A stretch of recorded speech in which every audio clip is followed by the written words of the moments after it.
وعلیکم السلام۔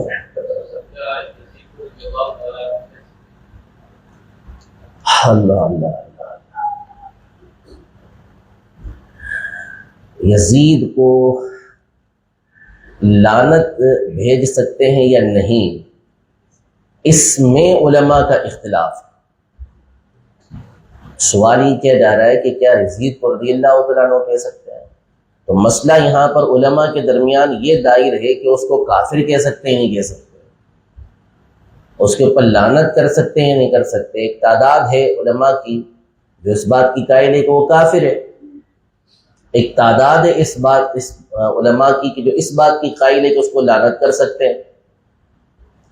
اور یہاں اب یہ دور پیدا ہو گیا کہ ایک تعداد کہنے لگی کہ بھئی اس کو رحمت اللہ تعالیٰ علیہ یا اس کو رضی اللہ تعالیٰ عنہ کہہ سکتے ہیں نہیں کہہ سکتے۔ تو سوال یہ نہیں ہونا چاہیے، تو سوال تو یہ ہونا چاہیے کہ اس کو لعنت اللہ علیہ کہہ سکتے ہیں نہیں کہہ سکتے، تو پھر اس کے اوپر ہم جو اہل سنت کا موقف ہے اسے بیان کریں۔ تو اس کے کفر و لعن کے اوپر علماء کا اختلاف ضرور ہے،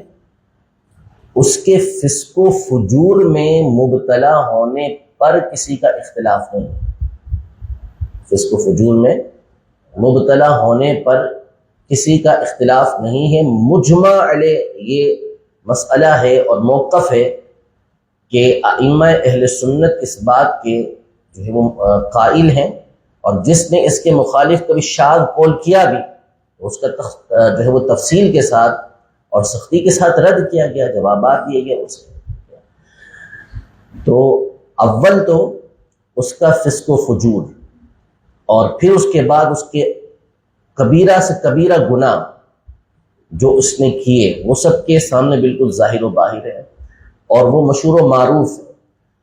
تو اب یہ امور کیا اس بات کا تقاضا کرتے ہیں کہ اس کے نام کے ساتھ رضی اللہ تعالیٰ عنہ لگایا جائے؟ مسئلہ یہ ہے کہ جو یہ القابات ہیں رضی اللہ تعالیٰ عنہ یا رحمہ اللہ تعالی، یہ جب آپ کسی شخص کے بارے میں کہیں گے، آپ کے والد صاحب بڑے نیک تھے، پرہیزگار تھے، دنیا سے رخصت ہو گئے، پردہ فرما گئے، لیکن وہ کوئی مشہور و معروف عالم دین بھی نہیں تھے یا عالم ہی نہیں تھے، اور نہ ہی ان کی کوئی ولایت معروف تھی، تو بھی کیا آپ اپنے نام والد صاحب کے، مرحوم والد صاحب کے نام کے ساتھ رحمت اللہ تعالی کہتے ہیں؟ نہیں کہتے۔ آپ کے علاقے کے بزرگ نمازی 40 سال 50 سال نماز پڑھتے رہے پہلی صف کے اندر، وہ انتقال کر جائیں، سردی کی حالت میں انتقال کر جائیں، تو بھی ہم ان کو ڈقب ان کا کیا ہوتا ہے؟ بڑے جو ہے وہ نمازی تھے، پرہیزگار تھے، اللہ ان کی مغفرت فرمائے، نام کے ساتھ رحمت اللہ تعالی عام طور پر نہیں لگتا۔ کیوں؟ حالانکہ ان کے لیے رحمت کی دعا ہے، اس کے باوجود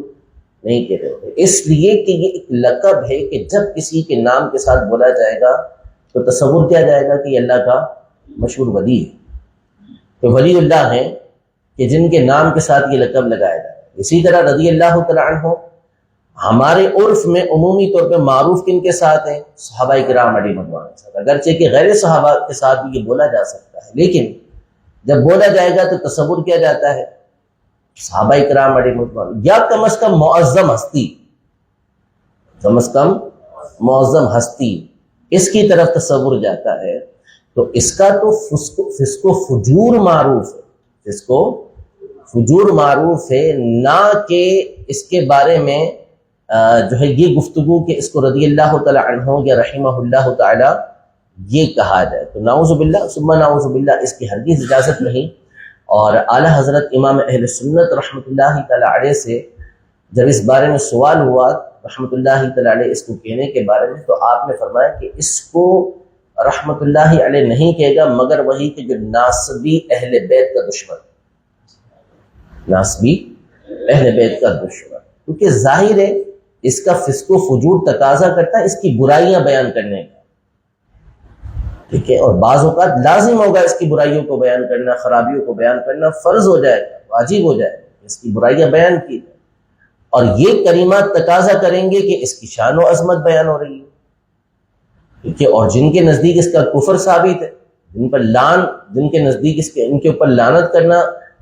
درست ہے، تو تو ان کے نزدیک تو یہ دعا کرنا بھی ٹھیک نہیں ہوگا، بطور دعا کہنا بھی ٹھیک نہیں ہوگا. تو ہرگز یہ کلمات اس کے بارے میں کہنا یہ جائز نہیں ہے، اس کی اجازت بالکل بھی نہیں ہے. اس کا فسق و فجور، اس کا اہل بیت اطہار کا دشمن ہونا، اس کا اور برے کام کرنا، یہ بالکل ابتدائی دور سے لے کر اب تک مسلمانوں کے درمیان تواتر کے ساتھ ثابت